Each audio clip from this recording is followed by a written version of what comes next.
happy too. So that when I was in church today, and the pastor asked us to share words and meet the person behind you, and it was lovely.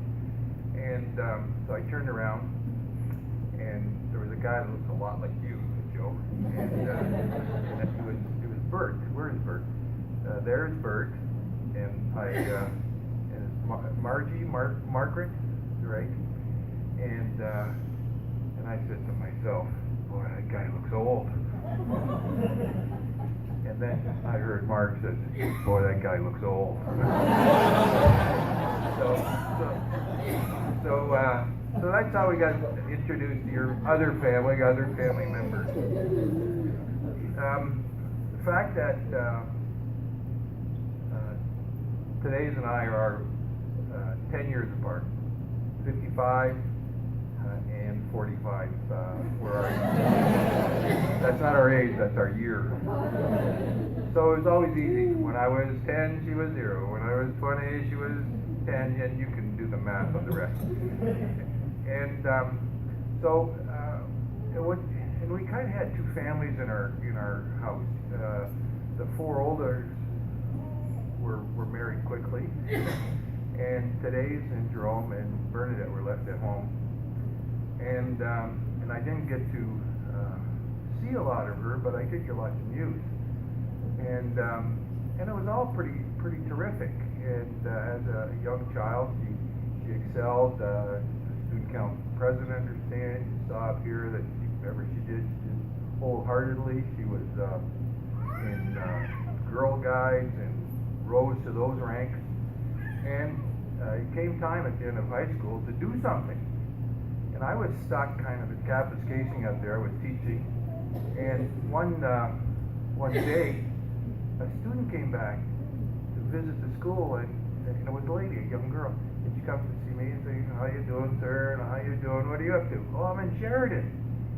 What are you doing there? Oh, I'm in this criminology course. I get this police thing. I don't even know what the name of it was today. Law enforcement. And I said, law enforcement? I got a sister that's searching. I think I got a perfect candidate for law enforcement. She's got all those skills you need to be pushy. So, influence, see, correcting me. That's the way she is. So, suggested that to her, and it was kind of a new course, and you're in one of the lead classes, second, third, or fourth year of this new law and order course. So, drove down from campus casing, and along with our mom, and we went and found her an apartment, and it was a big step for her, a little girl from Tecumseh, but she was ready for it. She took on that city, and she packed her guitar and her label maker, and away they went.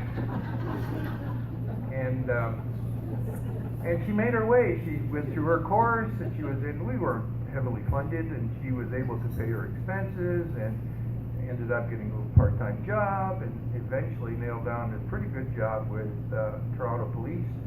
I think it was 52 Division, but I always get my divisions screwed up. And she was a dispatcher there.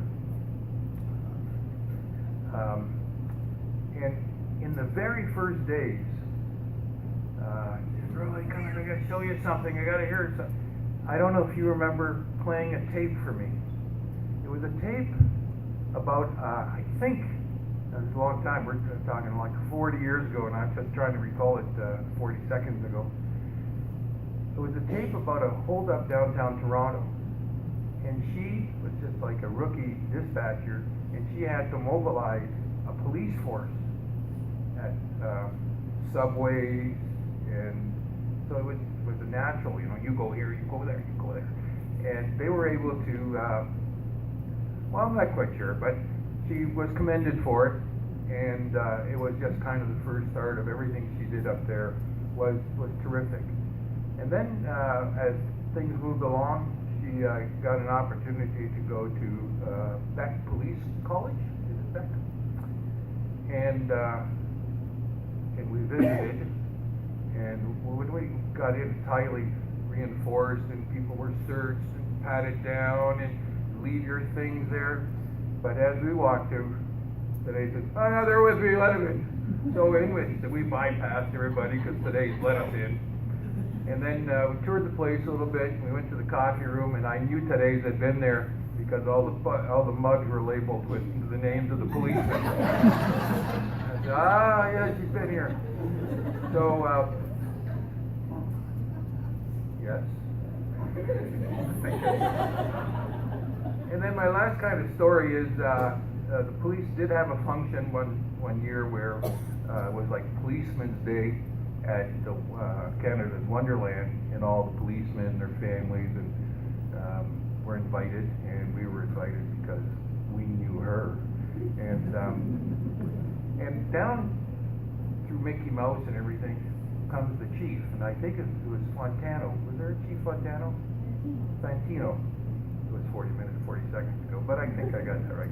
And there he's coming down, and he's surrounded by an entourage of reporters, and he's there for the photo op, and the policemen are saluting the chief and high chief, and they're saluting him, and they're approaching us, coming right at us. We come right to he salutes today. So I said, holy geez, what kind of bully you have here? So those are some thoughts about today and really the wonderful life that you've put together. On behalf of the Papineau family, we wish Joe and your family a warm welcome. I hope you have many, many long and happy and healthy years together, and we can't wait to share some of those times with you. So, Joe, today's welcome to the family and to your family. Thank you very much.